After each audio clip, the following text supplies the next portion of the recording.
Hay, magandang umaga sa inyo mga kasawi. Kamusta na po kayong lahat? Naway nasa mabuti kayong kalagayan at mag-iingat kayo palagi mga kasawi. Ang ganda ng ating tatalakay ngayong umaga at alam ko na marami kayong makakarelate sa ating topic ngayon.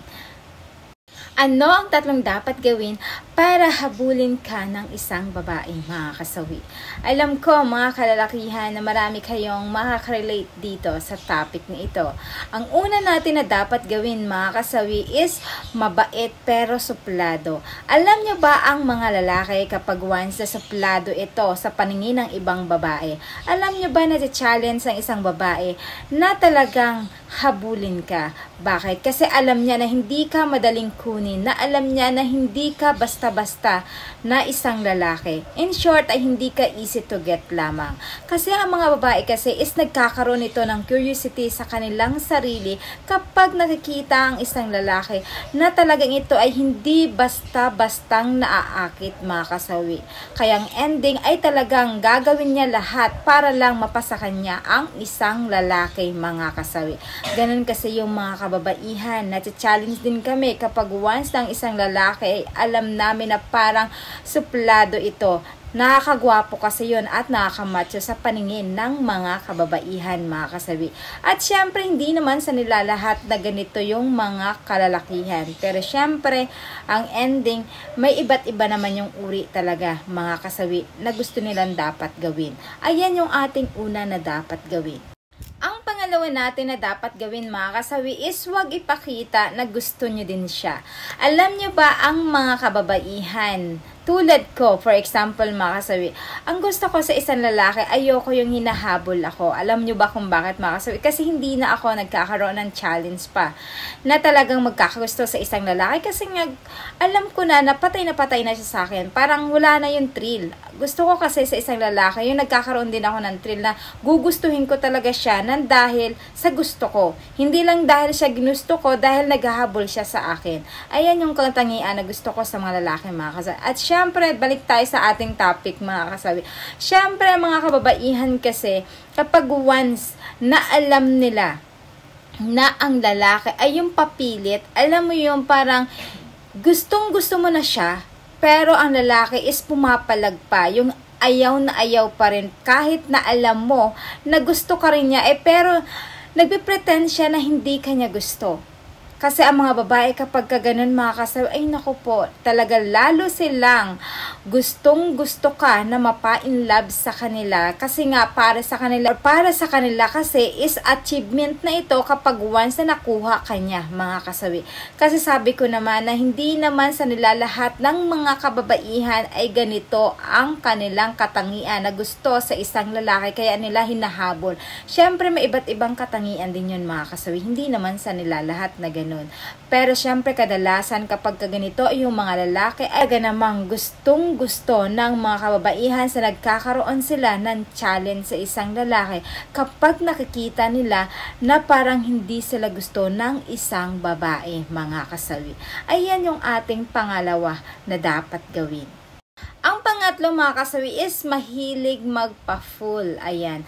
Alam nyo ba ang mga kababaihan kapag once na ito ay na-develop sa isang lalaki, alam mo yung feeling mo sa sarili mo na talagang gustong-gusto ka na niya kasi nga mahilig itong maglambing sa'yo, kinikir ka niya, at higit sa lahat, yung para pang pinapakita din niya sa'yo na talagang inaalagaan ka. Pero ang ending pala, mga kasawi, is wala pa talaga siyang gusto.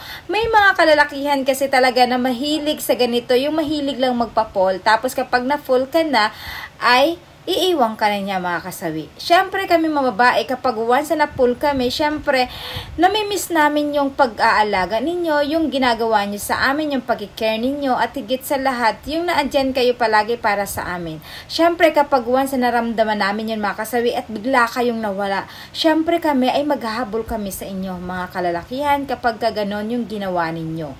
Syempre like ko sinasabi, mga kasawi, hindi naman sa nila lahat na ganito yung gusto ng isang babae, pero kadalasan gustong-gusto nila ang mga ganitong katangian, mga kasawi.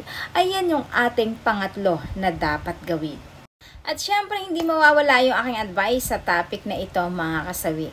Sa mga kababaihan na talagang normal naman talaga na minsan ay nagkakaroon tayo ng challenging na talagang gugustuhin natin yung isang lalaki na alam natin na wala sa ating gusto or hindi sa atin naghahabol. Kaya minsan, talagang gusto-gusto natin ito na makuha para at least magkakaroon tayo na tinatawag na parang achievement mo na ito kapag once na pagusto mo ang isang lalaki para sa'yo. Kasi syempre, ang mga kalalaki kasi is may ganito talagang ugali na yung parang akala mo wala siyang gusto, na akala mo parang baliwala ka lang sa kanya. Pero yung pala is mahal naman ka naman niya. Pero hindi lang niya pinapakita at hindi niya lang sinasabi sa'yo. Kasi andun yun sa kanila na parang mati-challenge, para ma-challenge ka na kunin mo din sila.